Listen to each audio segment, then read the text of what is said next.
Halo semuanya, perkenalkan nama aku Luna Nanghindalu, mahasiswi program studi pendidikan seni rupa di Universitas Negeri Semarang.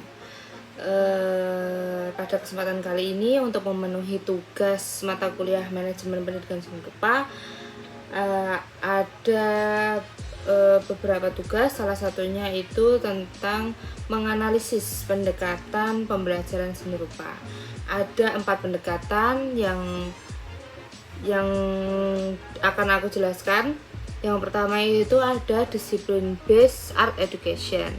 Yang kedua ada self expression art education. Yang ketiga visual culture art education. Dan yang terakhir multicultural art education yang sesuai dengan tuntutan pembelajaran di abad 21.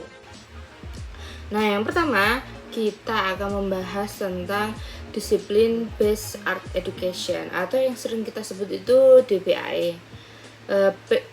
DBAE itu apa sih? Nah, yang pertama, pendidikan seni rupa berbasis disiplin atau DBAE merupakan teori pembelajaran seni yang diperkenalkan oleh The Getty Center of Educational in the Arts pada tahun 1980-an yang menekankan ciri disiplin ilmu pada seni rupa dan bukan sekedar pelajaran seni rupa demi seni rupa itu sendiri. Nah, para perintis DBAE ini mengusulkan agar pelajaran seni rupa mencakup produksi studio, kritik seni, sejarah seni rupa, dan estetika. Kurikulum pelajaran seni rupa harus dibuat secara tertulis, disusun secara berjenjang menurut tingkat kelas, dan harus diimplementasikan di seluruh wilayah.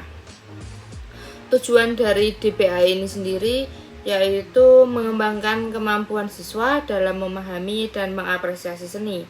Hal ini melibatkan pengetahuan tentang teori dan konteks seni serta kemampuan merespon serta menciptakan seni. Dan juga seni diajarkan sebagai komponen penting dari pendidikan umum dan sebagai landasan untuk studi seni khusus. Nah, terus isi pengajaran dari DBAE ini tuh merupakan yang asalnya tuh dari disiplin ilmu estetika, kritik seni, sejarah seni, dan produksi seni. Disiplin-disiplin ini itu membahas tentang konsepsi hakikat seni, dasar penilaian dan penilaian seni, konteks di mana seni diciptakan, dan sampai proses dan teknik untuk menciptakan seni.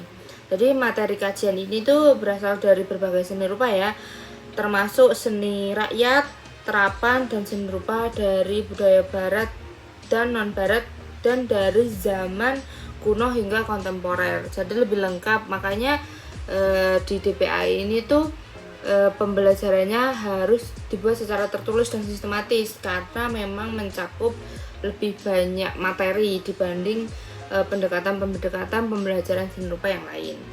Yang kedua, ada self expression art education atau sering disebut SEAE. SEAE itu apa? Konsep self expression ini dalam pembelajaran seni mengacu pada memberikan siswa kebebasan untuk mengekspresikan ide, emosi, dan pengalaman pribadi mereka melalui karya seni mereka. Pendekatan ini menekankan pentingnya memahami diri sendiri dan menyampaikan hal tersebut melalui seni. Pendidikan seni yang berfokus pada self-expression dapat membantu siswa mengembangkan keterampilan kreatif, memahami dunia secara lebih dalam, dan meningkatkan rasa percaya diri pada diri mereka. Hal ini juga dapat merangsang pertumbuhan pribadi dan pemahaman yang lebih baik tentang budaya dan masyarakat di sekitar mereka. Jadi self-expression ini tuh dia lebih berfokus pada diri sendiri si siswanya itu. Jadi kamu dituntut untuk gimana sih caranya mengembangkan diri, gimana sih cara mengupgrade diri kamu di dalam hal kesenirupaan itu sendiri. Yang ketiga ada visual culture art education atau sering disebut VCAE. Lalu VCAE ini apa ya? VCI ini yaitu pendidikan yang berfokus pada pengetahuan serta pengajaran seni budaya visual menjadi penting dalam mempersiapkan individu untuk karir di masa depan mereka dan untuk berpartisipasi dalam membentuk dunia mereka. Ini memberikan fondasi yang kuat bagi siswa untuk mengembangkan keterampilan kreatif, analitis, dan kolaboratif yang dibutuhkan di era modern nih. Pendidikan seni membantu siswa memahami ekspresi diri mereka sendiri serta budaya masyarakat di sekitar mereka. Melalui seni, mereka dapat mengeksplorasi identitas pribadi dan kolektif serta memahami perspektif dan pengalaman orang lain. Ini hampir mirip-mirip sama self expression, tapi ini ada hubungannya juga dengan masyarakat. Jadi hubungan kesenian antara pengembangan dirimu sendiri dan kolaboratif bersama dengan orang lain. Dan ini diharapkan untuk teman-teman tuh bisa membangun hubungan dengan masyarakat di luar gitu. Dan yang terakhir itu multicultural art education atau yang sering disebut dengan MAE. MAE itu dalam pendidikan seni rupa yang multikultur diharapkan peserta didik mempunyai perilaku budaya, antara lain kemampuan menghargai budaya lain, tidak etnosentris, mempromosikan keragaman budaya dengan cara membuka diri terhadap budaya lain yang lahir berdasarkan agama, suku, ras, dan pandangan tertentu.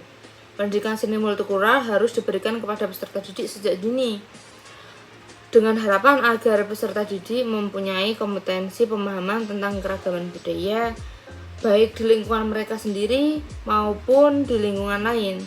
Pada akhirnya, jika peserta didik mampu menguasai bidang ilmu secara konseptual dalam komunitas budayanya, maka komunitas budaya menjadi konteks dan kerangka berpikir untuk menerapkan beragam pengetahuan dan keterampilan ilmiah sebagai alat pemecah masalah serta alat pengembangan komunitas budayanya. Jadi multikultural ini tuh kita lebih kayak mengenal kebudayaan kita sendiri maupun kebudayaan di luar. Jadi setelah kita mengetahui keberagaman dan cara kita untuk memahami lebih lanjut, itu diharapkan kita bisa menghasilkan seni rupa, karya-karya seni rupa yang lebih multikultural. Jadi nggak cuman taunya dari lingkungan di sekitar sini aja, jadi pengetahuan kalian lebih luas gitu. Sekian penjelasan tentang berbagai pendekatan pembelajaran seni rupa dari aku.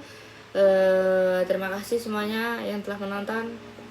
Sekian dari aku. Assalamualaikum warahmatullahi wabarakatuh. Sampai jumpa. Dadah.